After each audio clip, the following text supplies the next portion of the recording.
Hi everybody, Steve Cady here. It's the spring of 2016 and we are doing our progress check for our ORGD 6015 Facilitating Organizational Collaboration. And really glad everybody's here. We've got a great group from our class and we are in the thick of it, getting ready for our first residency, working on our mind maps and all kind of fun stuff. And we have our class here as well as some mentors and who provide a variety of different support for the class. And so the purpose for tonight is to really help us be on track for a great residency and to help us continue our work on the mind maps in a positive way. And our agenda will be to briefly check in, and we've got our mentors here, and I'll have them say hello. And then what I'll do is I'll do a roll call. I'll unmute each person, and for those that can talk, otherwise I'll use the chat feature for you to respond for those that don't want to chat live. And we'll address the questions and what you all have. We'll look to the residency and look to the next steps. And so our flow will be pretty dynamic or organic and staying focused on our purpose. So with that, let's just kick it off with Kim. Give us a little bit of an introduction. Talk about your experience in the program, maybe a little reflection on the work in the class. Doing these mind maps, analyzing the patterns, all the way through to designing and delivering a method experience, to just your personal experience with the work, and anything else you'd like to share about who you are. Okay, thank you, Steve. I'm Kim Fleshman. I run the Student Technology Center at BGSU, and I went through the program when we had Dr. Cady for one class instead of splitting it into two. And when we did the mind map, I have to say that at first I felt like I really needed to go with the flow. I wasn't quite sure of my footing as I was doing it, but once I got about halfway through the class with projects, I could see how it fit in, where it belonged. So reflecting back, it was a good experience. As a matter of fact, I still have my mind map. But also that's where you stand at this place and time in your life. If I would redo it, 5 years later, I would have probably a little different ideas and priorities and how I would set things up in my mind map. And I truly enjoyed the class. It was a lot of work, but it's well worth it in the end for the experience that you gain.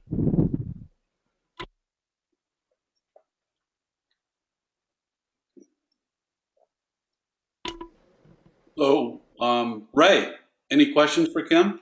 Anything you're curious about?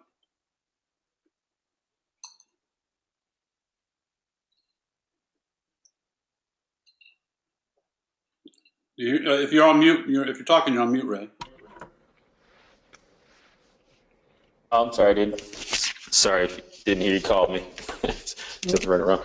Oh no, as far as you refer to the mind map, kind of, you would maybe approach it a little bit different. We had a call on Sunday, and there was one of the cohorts shared something kind of agree with the sentiment. For some of us, I think the mind map process is informally. We do it a lot whenever we approach a project or a problem and setting it out. So I find that, to me, it feels like maybe I'm working a little bit backwards from what I'm used to, as far as, kind of have a main idea topic and I organize my thoughts and patterns. How did you tie your affinity diagram, kind of your groupings, then into the mind map? I almost feel like now that I've grouped them, in a sense, I'm being influenced to lean this way versus naturally just laying it out how I would see it at first glance. Well, actually, what I'm trying to do right now is pull up my affinity diagram, because I remember I took pictures of it and included that when I talked about it. I remember, placing things in the buckets and so forth. And here is Dr. Cady's class. So can you give me a second just to look that up to be able to answer your question a little better? I'll be right back. Yeah, not a problem.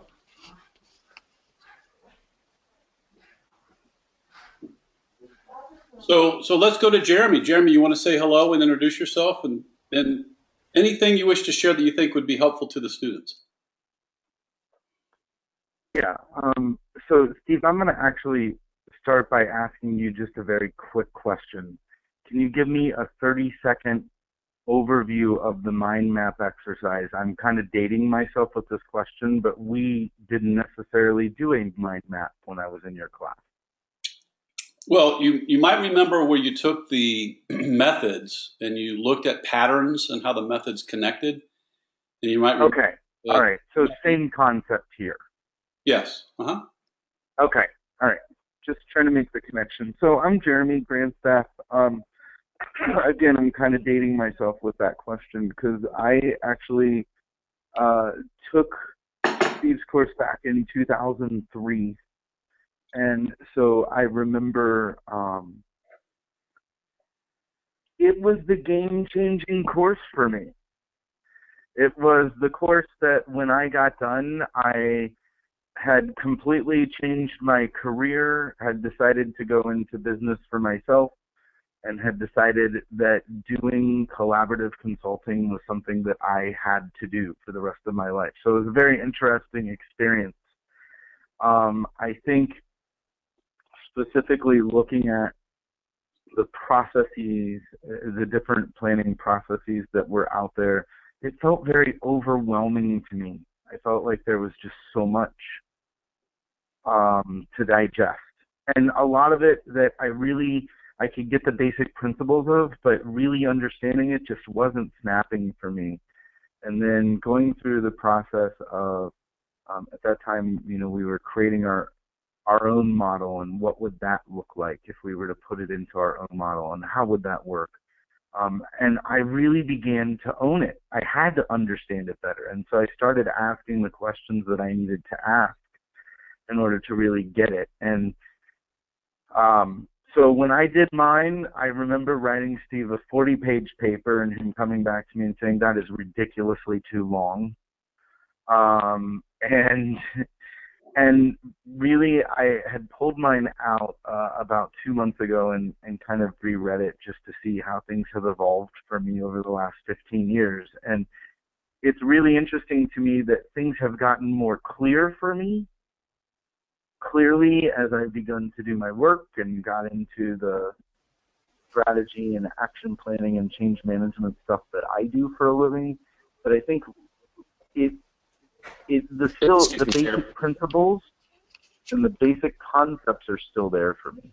So when you say clear, could you kind of expound upon that when you say it's clear? Well, I think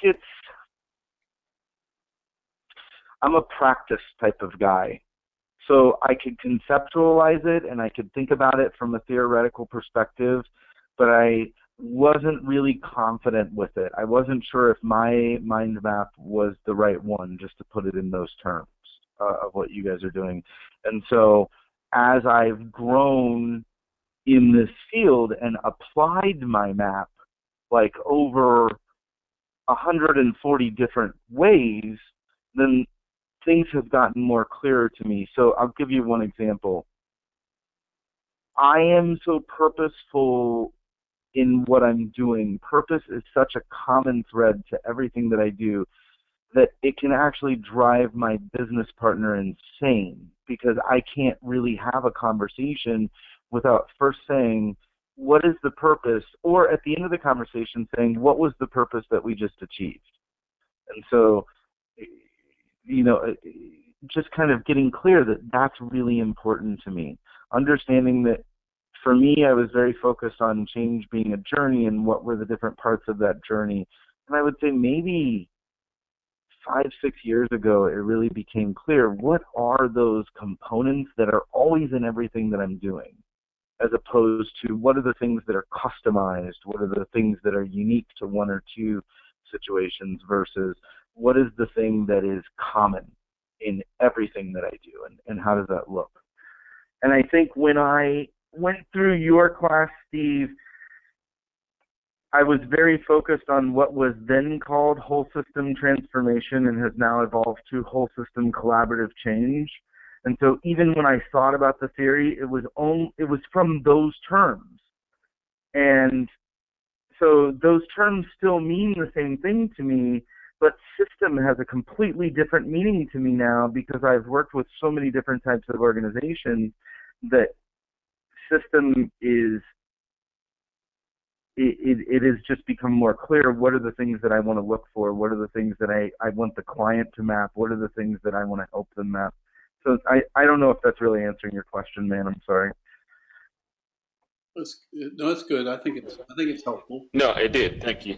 So, Yeah, well, and just to kind of wrap up my thing, because one of the things that I did want to say is, yep, it was overwhelming as hell. But I just told this to one of my clients today.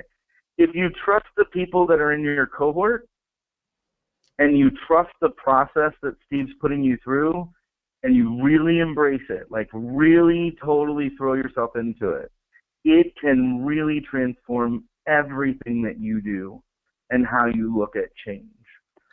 And so now I'm a strategic planning and collaboration consultant, and I work with a lot of different companies, and we can talk about that more. So, Jeremy, what's the shortcut? There isn't a shortcut. Steve and I so I don't know that we've ever specifically had that argument, if you will, but I have this client of mine who keeps coming up to me, and he's like, can't you just create a boilerplate template where everybody can just be handed their strategic plan, and then we can just roll that out across the country in every organization? And I always chuckle when he says that, because the shortcut is really putting them through the process and making them go through creating their own strategic plan, and he just wants a plug-and-play template. And sometimes I think that we, in today's world, want to simplify it so much with that plug-and-play that we forget that process is sometimes the lesson. That going through that process is sometimes the lesson. And if you go to coffeewithjeremy.tv, I'm doing a shameless plug now. If you go to coffeewithjeremy.tv, you'll see that my business partner actually just went through a process of talking about what he does live, and we streamed it. And part of the reason for doing that was that just going through that process was actually helpful to his overall goal. So I don't know, Steve, that's my answer. The shortcut is to not always look for the shortcut and to just do the work and do the planning. The plan to plan, Steve, there, I used it. there you go. So, Kim, you have anything you'd like to share, and then we'll go to the next topic. Well, I think the most important part for me with going through the affinity diagram into the mind map was being able to get a better understanding of the various change methods that are out there and which ones really, the values especially, that would have resonated with me.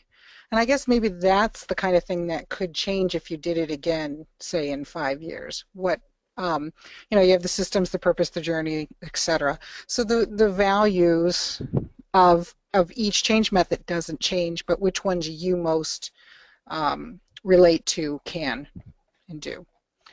I believe that going through the entire process helped me better understand what I was going to do for my final paper.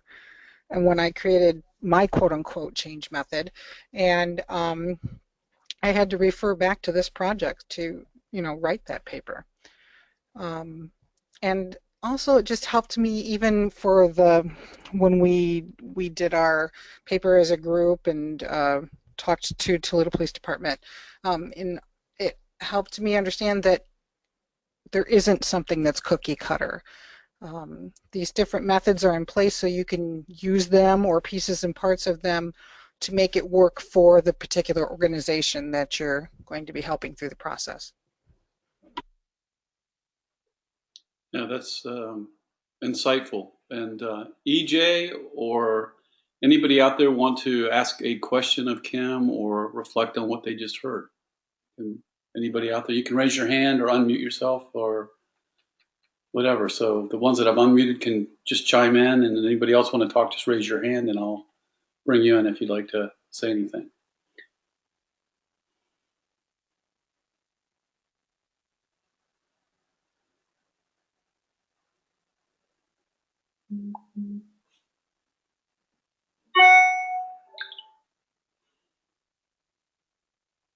Okay. I actually had a question for Tim. This is Jen.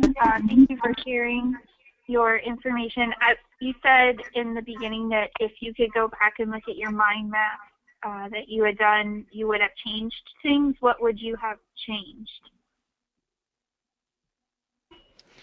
Well, we were given, in our particular case, a selection of methods to choose from to review. So I could have looked at different methods because based on what the evidence or the values of those particular, or the purpose of that method would be, which would have changed my affinity diagram and then in turn changed my mind map. Some of the pictures and ideas that I used in my mind map to come up with keywords and terms that seemed important, I may have changed some of those.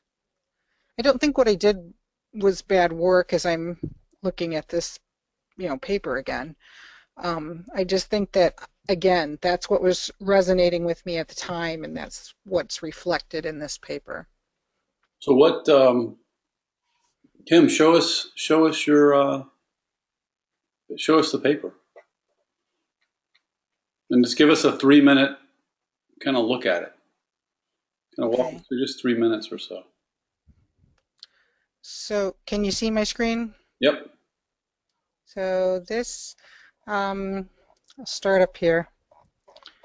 This was my affinity diagram. So this is the purpose, the journey, the evidence, the values, the model.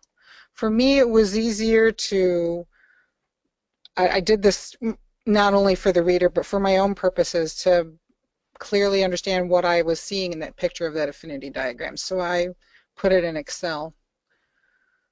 I reviewed, it looks like, open space, whole scale change, appreciative inquiry. It's kind of funny, I did not do a World Cafe, which is one of my favorites. So then I came and found Mind Map. There's free software out there for both Mac and PC. This is a little distorted as a picture, so I apologize for that. But I took each category, as you can see, with model and system and purpose and values. Talked about the patterns and the methods as a whole, went into the individual areas, and then what items that I felt and terms and words and key phrases that represented each of those sections. Yeah, that's good. Well, thank you, Kim. And there are a lot better ones out there. yeah. And for the class's edification, this class originally focused on doing this, and it flowed into a second paper where you invented your own methodology. All of that was woven around doing your, putting on a method experience and also providing a comprehensive proposal to a client. In this case, it was the police department for a collaborative change proposal.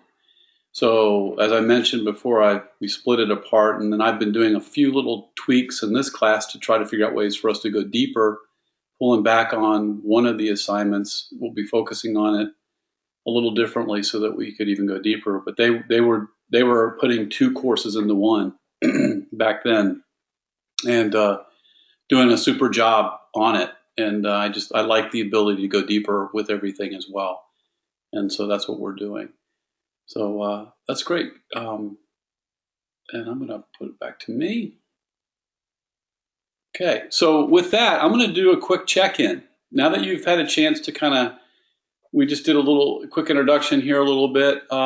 What's the question you're bringing tonight that would be helpful to you? And we're just going to go through a roll call. And if you don't say anything or don't chime in, that's okay. You can post it in the chat. I'll look in the chat feature or the questions area, and I'll look at that. So, for example, Jen Wilson says, "What would you have changed from?" She says, "What would you have changed from your mind map then to now?" We talked about that. Kim answered that, and Ray says, "Thanks for the clarification. I find that I am purpose driven when it comes to my time and resources as well." So those are some. So you can post some questions in there, but I want to also do a check-in and see what's the question you bring tonight, and you can ask it live. We've got 14 of us here, and we'll just go through and make sure we've addressed that, and then I'll talk a little bit about the second weekend, and we'll be done. So I've got Adrian, and then Brianna, then EJ, then Jen. It's Jen Wilson, and you'll have to tell me how to pronounce it. Your last name. And then Jeremy is there. Then there'll be Joan, and then Kelsey, and then Christian, and then Lisa, and Randy, and Ray, and Rebecca, and Tony, and Tori. So we'll kind of go in that order. So with that, Adrian, I'm going to unmute you and see if you have any questions, and what's the question you bring tonight that would help you have a successful next 2 weeks.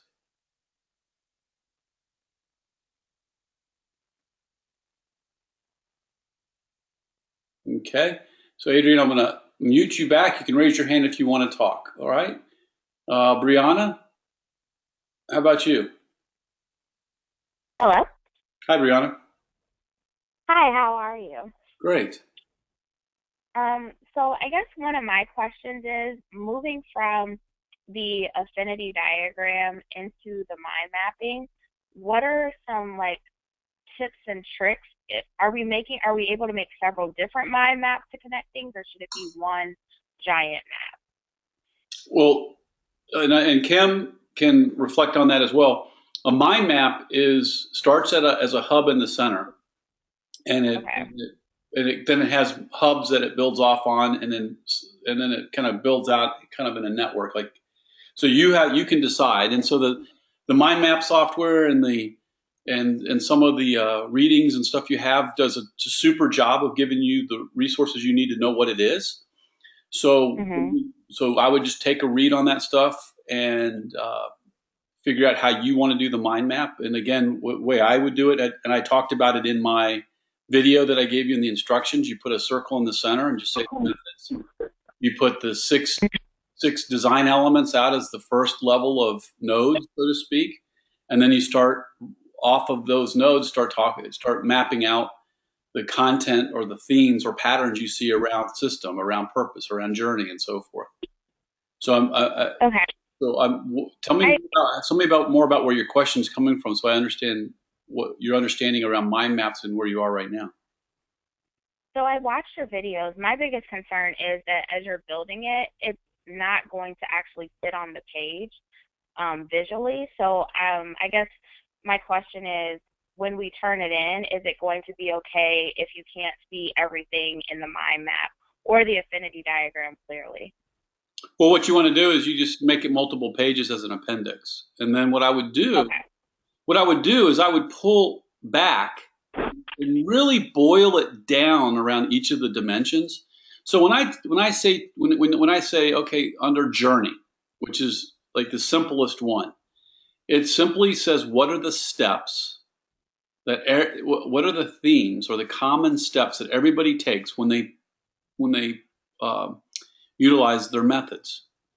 And so it's very prescriptive. It's step 1, step 2, step 3. You can see someone doing it. It's like giving a direction. It's a behaviorally oriented.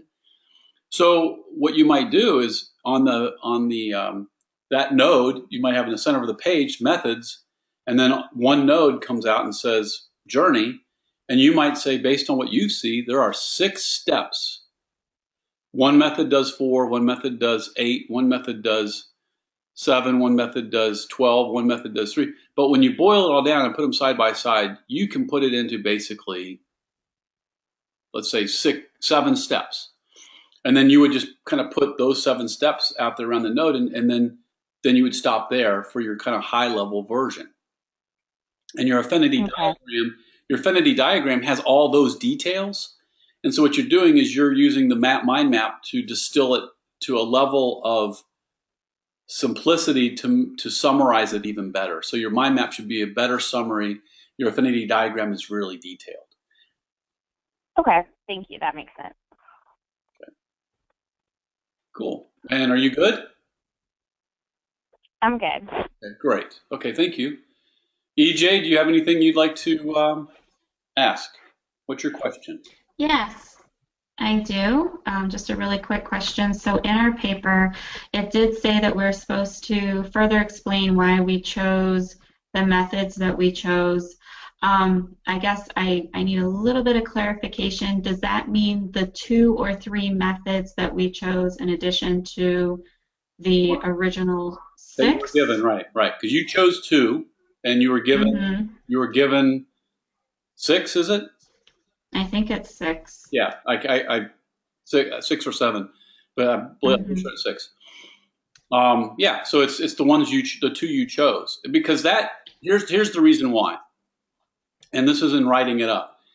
It's you can reflect on it and basically introduce. There's all these methods, and you were given these 6, and then you were drawn to these 2, and something drew you to them.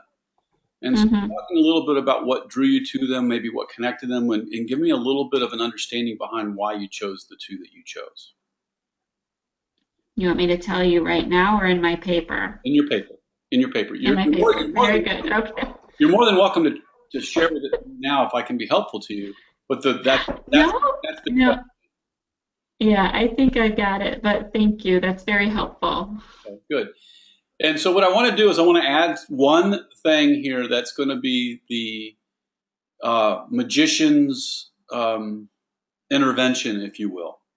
And it relates to what you just asked, EJ, or what we just talked about. The methods that you're drawn to are going to be a reflection on your core purpose in life. It'll be a reflection on your calling. It'll be a reflection on your on what you are destined to do with your life. Now you might say that's kind of a big tall order to suggest such a thing. But anytime that you go and pick something, anytime you pick something particularly that's related to how you want to go about affecting the world, you're going to be drawn to those things that will give you clues about really what's deeper for you. In your second class, in 6060, you're going to invent your own methodology. You're literally going to, just like World Cafe, the ones you're reading in the Change Handbook, you're going to write your own personal chapter for the method that you're going to take out into the world. And you're going to begin exploring that possibility in this class, yet you won't be writing that whole paper. You'll be exploring that through your library. And so that will come next after you're finished with this. And that's why I want you to stay focused on this, because each of these activities are going to help you. But essentially, what I want to tell you is that what you are drawn to and the patterns that you are seeing in the methods is ultimately going to be used for your library and for your paper in the second class. Because what you see in these methods is, and what you are noticing and what you're drawn to, are all giving you clues about what you care about and what you see yourself doing and how you will go about doing the work in the world. So I'll leave it at that. I'll come back to this. It'll make more sense as we go. Jen Wilson. Steve, this is Jeremy. Can I add something really quick to that in like 30 seconds? Sure. Hey, folks, this is one of the few classes that actually that if you actually really throw yourself into it, can help you in future classes and even help you in your day-to-day job. And so my advice to you is, just like you would tell somebody to do in a brainstorm, don't take anything off the table. If you do a mind map and you look at it and you're like, oh my God, there's no way I can get that, I don't even understand how to put that on a page, then it probably needs scaled down. But you can scale it in your own way and try it a couple different times. Don't don't do what I did, which was wait until 2 days before to start it. So that's my challenge yourself to really go very deep with it. And as Steve is saying, it's going to totally help you in the next class because a lot of that, what draws you to a particular process, is gonna flow out of it very nicely. So just challenge yourself to dig deep with it. Yeah, great. And Zach is here, another mentor. Hi, Zach. Let me look in here. I don't see you. There you are. I'm going to unmute you. Hold on a second. Hey, Zach. What? You're here. Hi, Steve. How are you? Great, great. I'm gonna introduce you in a little bit. I'm gonna have you play a bit of a cleanup batter for us because I want to get through the students' comments. So I'm really glad you're here, and we'll introduce you in just a little bit. Yeah, that's fine. Okay, cool. So Jen, how do I pronounce your last name? Sarusik. Sarusik? Mm-hmm. Yep, got married last month. Awesome. Well, congratulations. That's awesome. Thank you. Thank you. I don't have a specific question. It's more, I don't know how to word it. Just I was very overwhelmed at first with the mind map, and I stayed very open-minded to the whole process, and now I am so intrigued by it that I wanted to know how much of our residency weekend are we going to be working on the project, because I'm like all in and very excited about the whole project, and I don't know how everyone else feels, but I found it very interesting and I kept an open mind, and so I just was curious how much of our residency weekend we're going to spend working on it. We're going to be working on all of your assignments during the weekend. The intention is with the flipped classroom concept that you're literally working, writing, creating.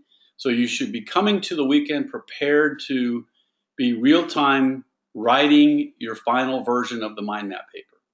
At the same time, you'll begin working on your library, and at the same time, you'll be working on your group project stuff, and it'll all be woven together in the experience. And then I'll be coaching you along with others through that.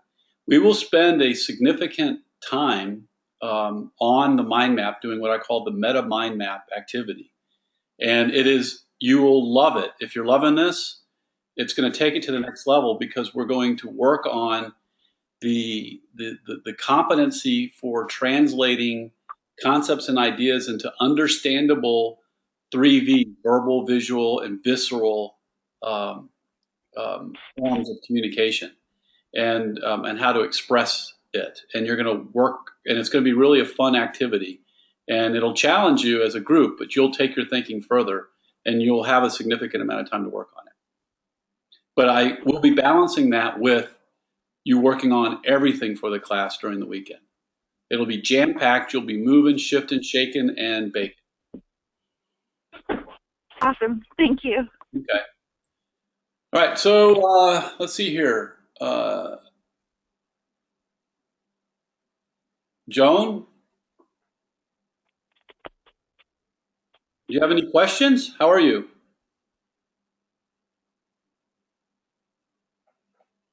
Joan is quiet. Oh, sorry, Steve. I didn't catch who you were calling on. This is Joan. Can you hear me? I sure can. I was saying Okay. hi, and how are you, and what Hi question there. are you bringing tonight?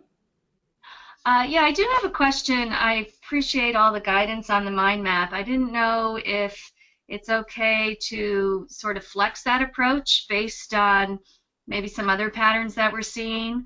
So that's one question. My other question, I'm not clear on this third image that we should be creating. We have our affinity diagram, the mind map, and then something else. And if you can talk a little bit more about that, I'd appreciate it. Sure. So the first thing is tell me a little bit more about what when you said the patterns in the first question. Tell me a little bit more about what you're seeing and what you're doing. Well, you had talked about doing the mind map with the first layer of nodes being the different elements, the 6 elements that we used in our affinity diagram. But, you know, could we adjust that? Could it be more like we just say collaboration is one of those primary nodes coming off the central hub instead of using the name of the 6 elements? You can add a dimension. You cannot delete one of the 6 dimensions. And let me tell you why. Okay. Over the last 20 years, we have iteratively gone through and found these 6 to be core design elements. And what you'll see is patterns can fit, what you're seeing, the patterns will fit within inside of those. And I want you to have that experience first. And I want you to apply those 6 because it will simplify, it will accelerate, actually. It simplifies and accelerates your learning and your competency development. So stay in that first phase. It's kind of like levels of skill set where a person may want to jump right to advanced, but you want them to spend a little time in beginner and an intermediate before they jump to advanced so that they build the appropriate fundamentals before they go to the advanced. And so I want you to apply those 6. You may say, hey, you know what, I think there's a 7th. And if you do, what I want you to do is define what that 7th is, describe how it's different from the other 6, and then give me the content, the themes or patterns within that extra dimension. So, like, for example, you say collaboration.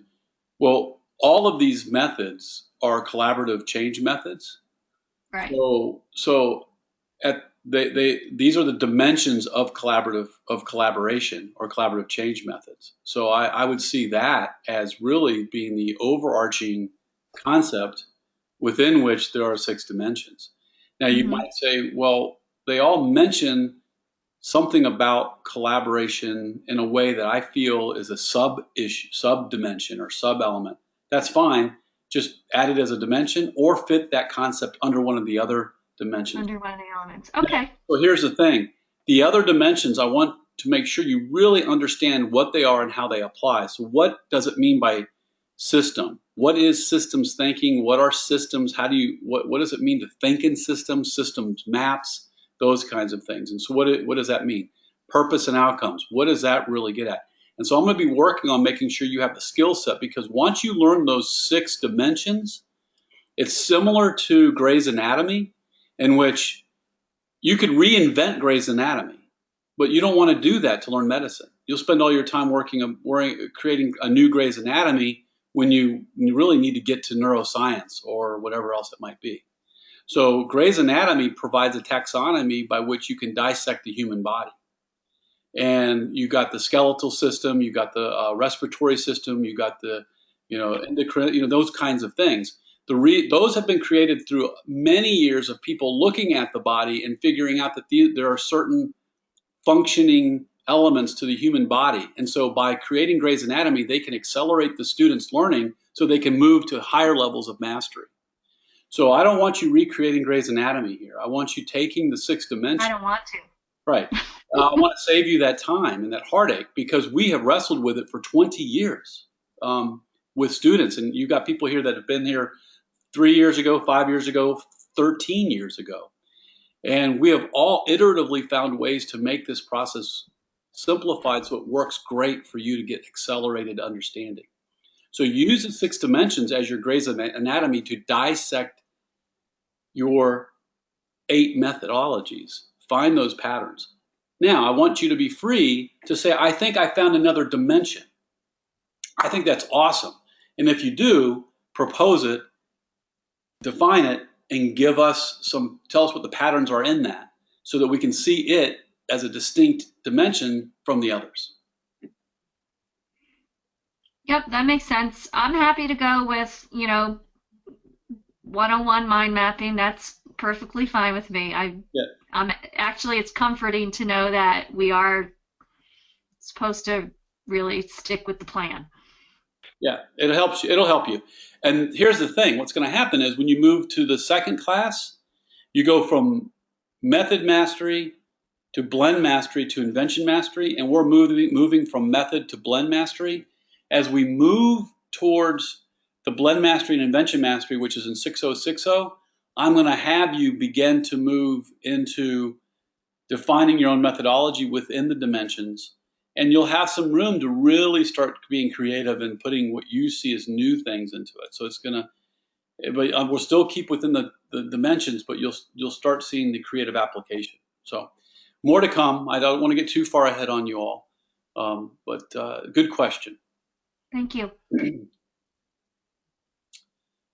So, Kelsey, would you like to say hi and tell us how you're doing and what's your question you bring tonight?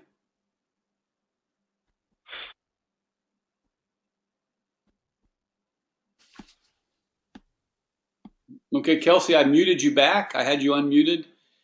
Raise your hand in the control panel if you do want to share. Otherwise, go into the questions panel and pose your question or tell us how you're doing and what question you bring. So I don't want to leave you out, but I unmuted you and didn't hear from you. So I'm going to go to Kristen now. Hi, Kristen. Would you like to say hi and bring a question? Hi, how are you guys? Great.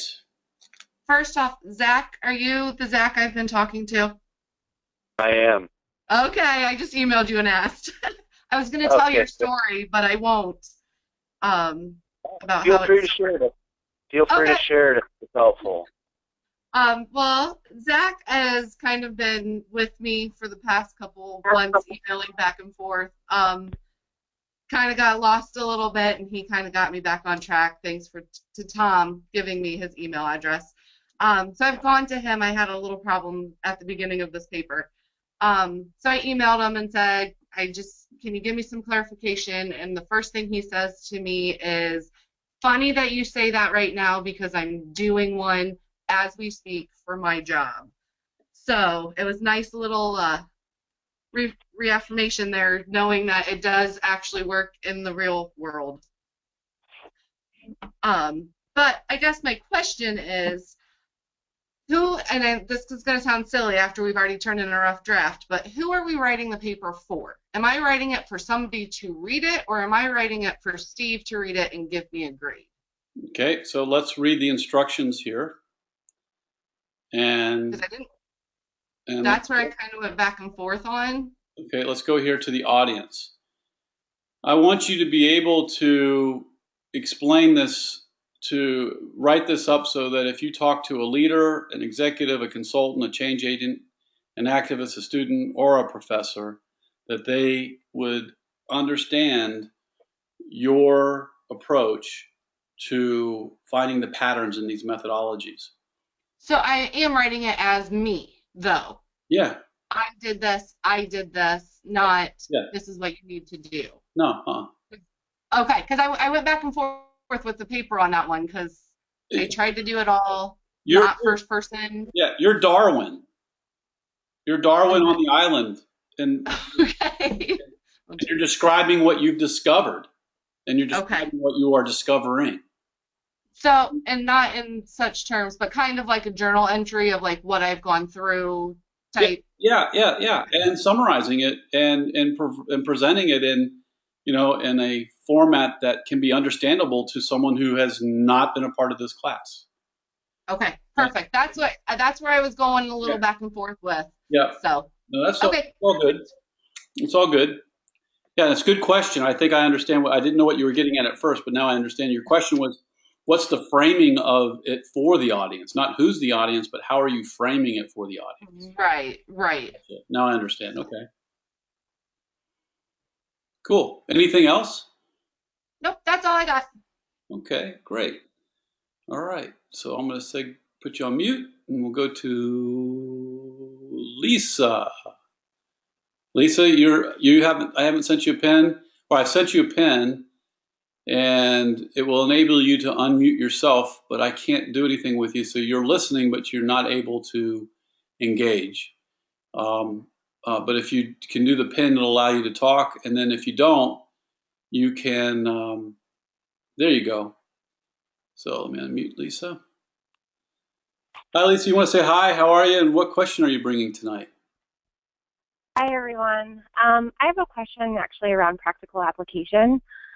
So just to get a better grasp on some of the methods, I want to start practicing them at work. because I've got a lot of great opportunities to do that. So is there anything that you use during this process to help you organize some of the details, or something that you found in your work life that's helped you to maybe practice some things and think of a different perspective other than just like reading from the book, scenario-wise, that you can kind of bring it into your own world? So I'll give you a quick little response, and then I'll turn it over to our mentors who are here. That's going to be a part of this, the group activity where you actually where you deliver a methodology, and then as we go into the weekends, we'll be spending more time on that. So you'll have more of a flavor. But the intention is around method, blend, and invention mastery. And our focus again is on method and blend mastery.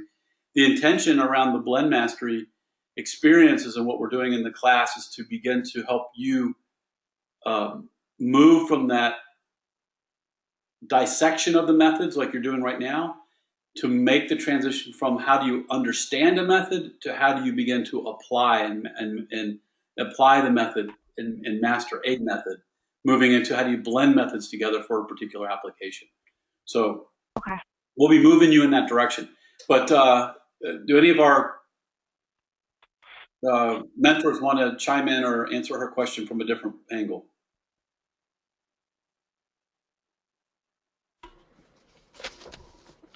I was okay with your answer. Okay. So did you get what you needed, Lisa, in what I said? Did I what? I'm sorry. Did you get what you needed from my answer, my response? Yes. Okay. All right, cool. All right. So Randy, you're next. Hi, Randy. How are you? And what's the question you bring tonight? I'm good. I don't know that I have a specific question. I kind of wish I would have jumped on my my questions earlier, like Kristen did. So I really like her example because I struggled with this process. But after getting some of the feedback, getting my initial grade back on this, I took some opportunity today to actually reach out to a couple different alumni that I talked to from the program and said, hey, you know, this is the project we're working on right now, and I'm struggling with it. So I got some really valuable feedback and had an opportunity to talk to a couple people today and have some follow-up meetings set as well. So kind of have a course set from here. So great, Randy. Yeah. So do two things. I have a quick question. Who'd you speak with? I'd love to know that. And second, what kinds of takeaways have you gotten from talking to him that you could share with the class to help everybody?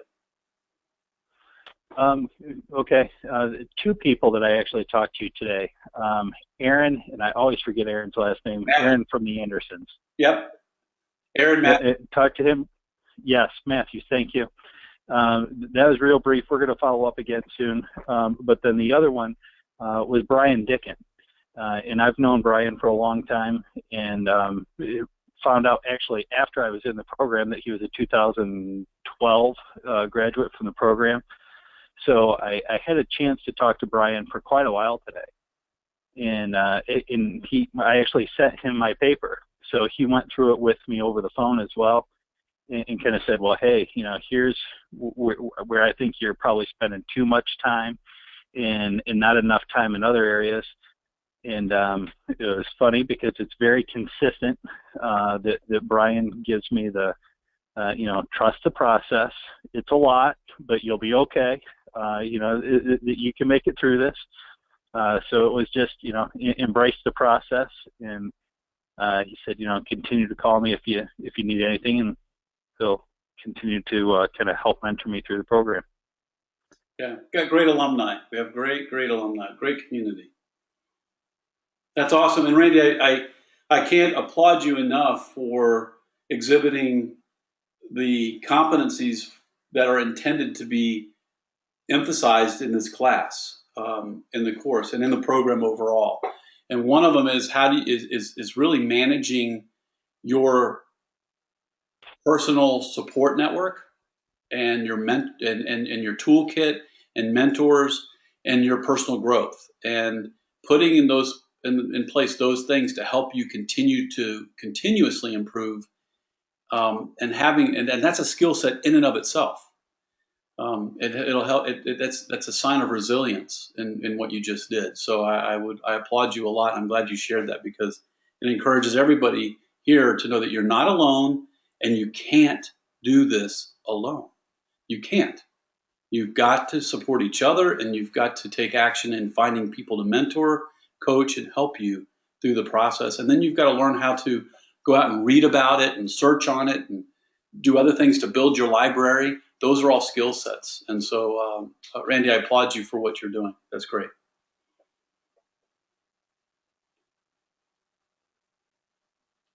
And Ray, you're up. You want to say a little bit more and maybe a question you have now?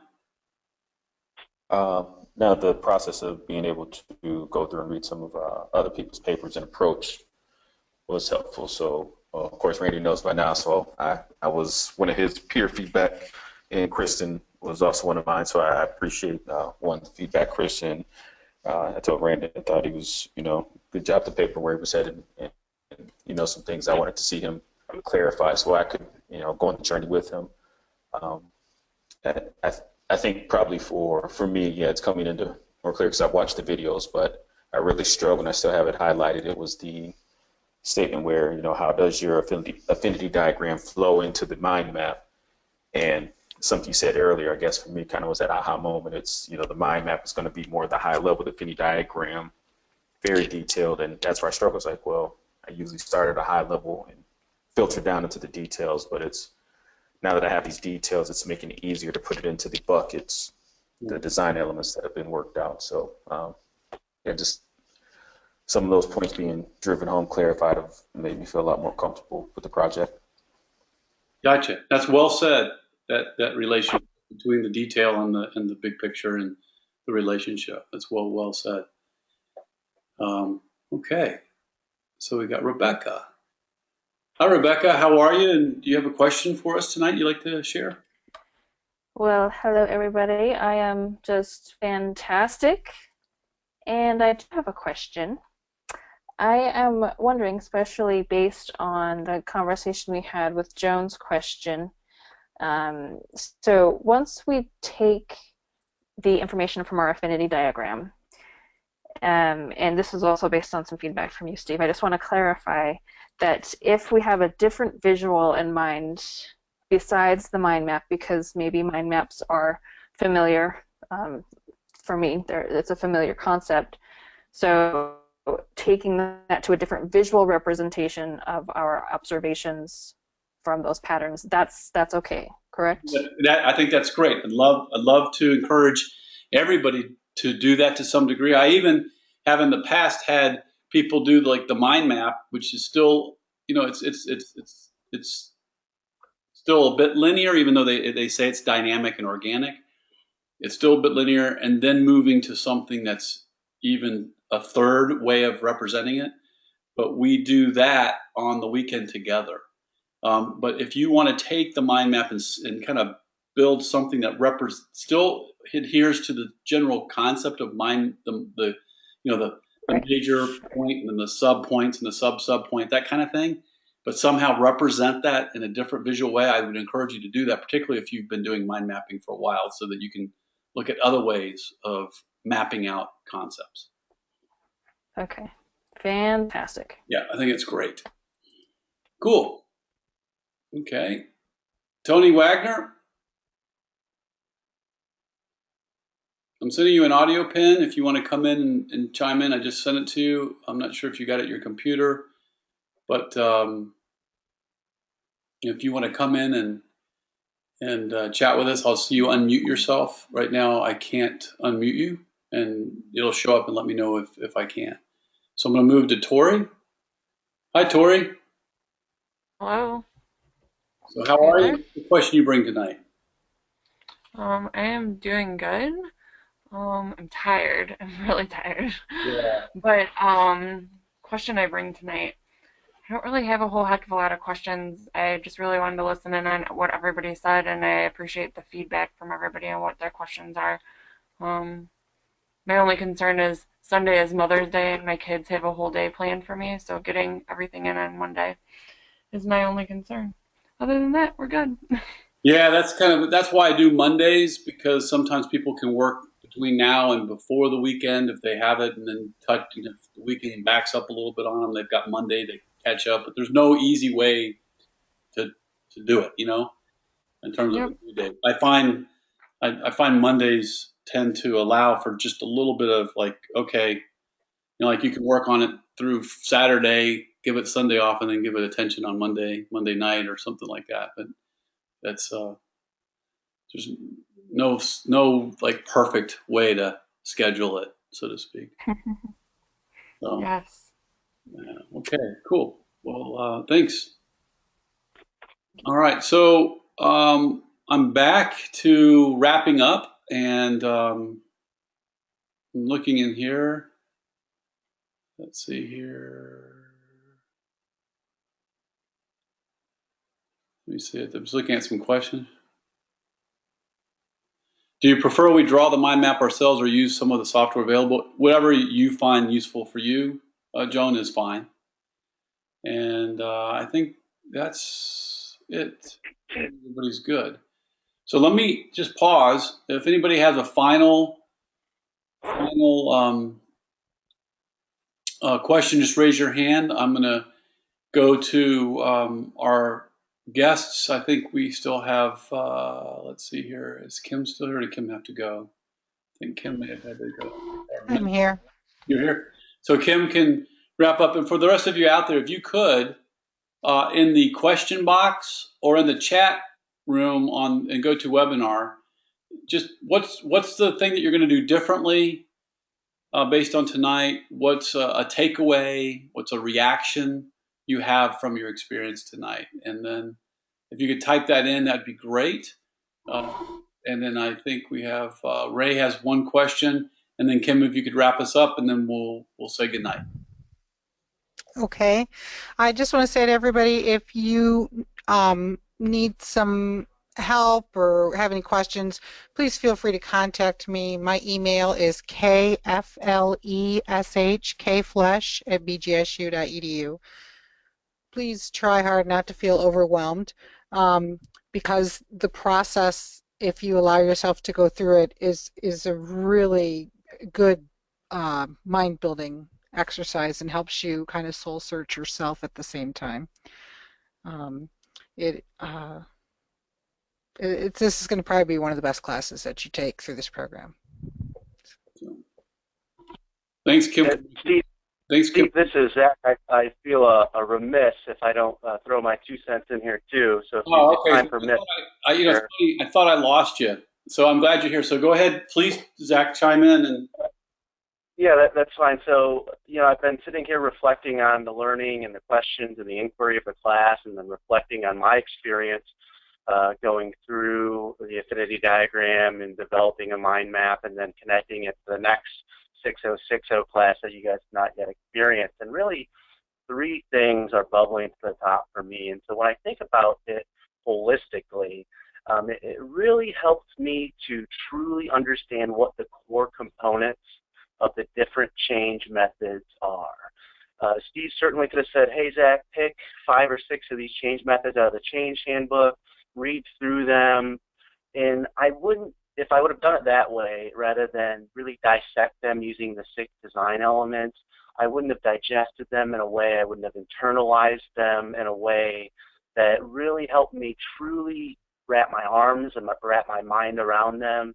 It helps me use them in my day-to-day work, and then maybe more importantly, it gives me the ability to now blend different things together. So that's the first learning from doing this experience. The second thing, and Steve, you touched on this very articulately, is as you're cueing in on the 6 design elements for the methods that you select, they really are flagging different things that resonate with you. So things that are central to how you live and operate and work in this life. So it's this idea of self as instrument. So the ones that you choose, they're typically not happenstance. They're going to connect with you in some way. So it's just helping really be aware of how you connect with the different methods and the tools at an individual level, and then also how you blend them. So that's the second piece. And then the third thing is, outside of the change methods, just looking at the two tools, that's exactly what they are. So the Affinity Diagram and the mind map, look at them just from a practical standpoint. I think somebody asked the question, well, how do we use these in a practical stand, at work? And so for the mind map, for me, it's really a way to take a conceptual idea, approach it and think about it very thoughtfully, and then present it in a visual way to executive leaders, to a team, in a way that they can digest your concept, your conceptual thinking in a very quick, concise manner, get up to speed, and contribute in a meaningful way. And then with the affinity diagramming, as Kristen mentioned, I'm using this method next Tuesday with a group of senior leaders at Ohio University, and how we're using it is we're taking some time to identify a lot of broad behaviors and components, and everyone's going to get together and bring their individual ideas on what these behaviors are that need to be represented in Ohio University to be successful. And then it's going to, in very quick order, in 2 hours, we're going to take all the thoughts, the brain dump from 22 senior leaders, and we're going to chunk them together in meaningful themes, identify patterns, boil it down, and walk out of that meeting with 15 behaviors to start from our work. So they're very useful, practical tools in that regard. Good. So those are my three learnings. Thanks. To share. Thanks, Zach. And again, out there in the chat room or in the question box, what are you taking away? What are you going to do differently? What's your reaction? How are you leaving tonight? Any one of those. Answer any one of those. Ray, I think you had your hand up, and Rebecca has her hand up. So let me, Ray, did you have something you wanted to close out with? This is just more kind of getting into it. It goes back to reviewing. I had Randy and Tony for peers, and I think Tony really articulated the point very well as far as, so as we're going through and looking at the patterns, some jumped out and were stronger than others. So for me, I found that I didn't really have a lot of strong ties that kind of, as I was trying to build the evidence portion of the design elements for the affinity diagram. And I think maybe some of it comes back to, I guess, from a point of reference, Lean Six Sigma training. So mind map, affinity diagram, these are tools that I use, but more in a kind of a finite problem solving method. So when we say evidence, went through the videos, and it was distilled down and says kind of what do they draw from the other articulation points for, how do they describe the theories, or maybe some research around it. As I go through the book, I go to the chart under roles, responsibilities, where it has before, during, after. That's an area that I'm still struggling with. Probably will take offline with some of the peers and the mentors here, but I know for me that's one that I really couldn't draw strong patterns from, at least not at this point. Yeah. You're doing all the right stuff, Ray. All of you are doing great. And truly diving in, wrestling with this, and giving it the soak time that you need in order for your brain to really make those neural pathway connections and advance your level of thinking. I can't tell you enough how diving in and pushing your brain up against the wall is going to help you build a bigger network in your brain and build stronger and more complex pathways and advance your thinking skills. I can't emphasize that enough. It happens to all of us, and that's why you're doing this work, and that's what will separate you from others who don't do the hard thinking work and push through and push on and push until the brain begins to build the plasticity and begins to develop the extra connections and stuff like that. So it really is a neuroscience experience you're going through, or a neurological experience you're going through in terms of building new capabilities. I think it's great, Ray, what you're demonstrating there with that. Second thing I would say on Ray, in terms of the peer reviews, I invite you all to work very hard on giving each other